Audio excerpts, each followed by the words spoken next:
তুই 2 দিন পরে পরে টেনে কি করস? হ্যাঁ, তোর সেদিন কেউ দিলাম 100, আজকেও 100, কারণটা কি? তুই টেনে কি করস তুই? ভাই যা যা যা, তোর টেনে কোনো টেনে যা।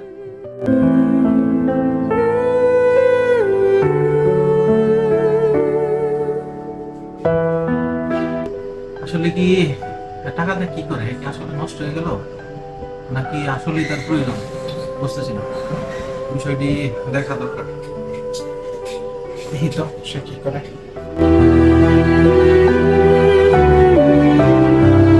আচ্ছা, হ্যাঁ, 2 দিন পরে পরে টাকা স্যার দেখো তো সে কি করে টাকা দেয়। সে আসলে নষ্ট হয়ে গেল কিনা। ঠিক আছে, আমি দেখতেছি, তোর সাথে আরামে দাঁড়ায় দেখো কি করে।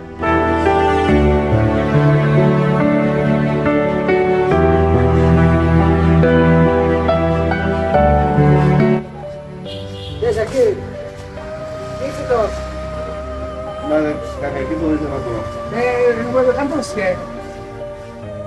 আরে বাচ্চা আমি রাখতে বলছিলাম 2 দিন ধরে কিছু খাবার দাবার না তো এই কারণে যে বাইরে ঠিক আছে বাইরে তো বাদে দমে বাড়া গেছে।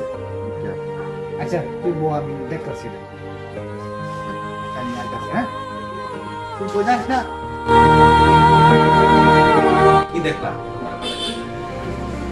চাচা তুমি যে পাঠাইছিলা ওই জাকির কি করে দেখবার লাগি, আমি তো গেছিলাম যাই দেখি কি ওই দোকানের বারিন্দা আছে না, ওই জায়গায় বসে আছে কান্দাছে।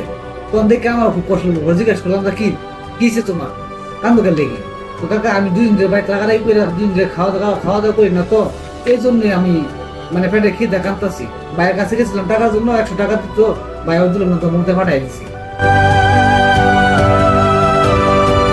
আসলে তো তার লগে আমার দুর্ব্যবহার করাটা ঠিক হয়েছে না। আমি তো তার ভুল ভাবছিলাম, আমি ভাবছি টাকাটা নিয়ে জানি সে কি করে। তাহলে তো তার আসলে টাকাটা প্রয়োজন। সে কোথায় আছে?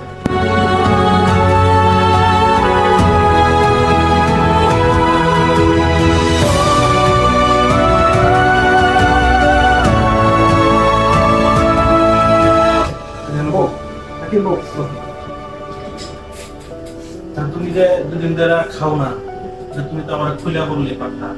আমি তো আসলে বুঝতে পারিনি তুমি আমার বাড়ি, তুমি খাও না, এটা প্রথম করলেই হইতো। আমি আসলে ভুল বুঝছি, আমি ভাবছি তুমি টাকা পয়সা না কোনো বাজে কাজ করো কিনা, সেই জন্য তোমার আমি ধমক দিয়েছি। আসলে আমার ধমকটা দেওয়া ঠিক হয়েছে না।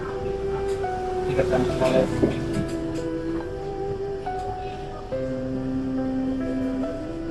নে, আগে নেয়া খা, খাওয়া দাওয়া করো, পরে তুমি আসো, পরে কথা বলি। আচ্ছা স্যার, আমি আসলে তারে ভুল ভাবছিলাম সে নেশা করে, আসলে সে নেশা করে না। যাকে একটা ভুল ভাঙছে, এটা ভালো হয়েছে বা আমি খুশি হয়েছি।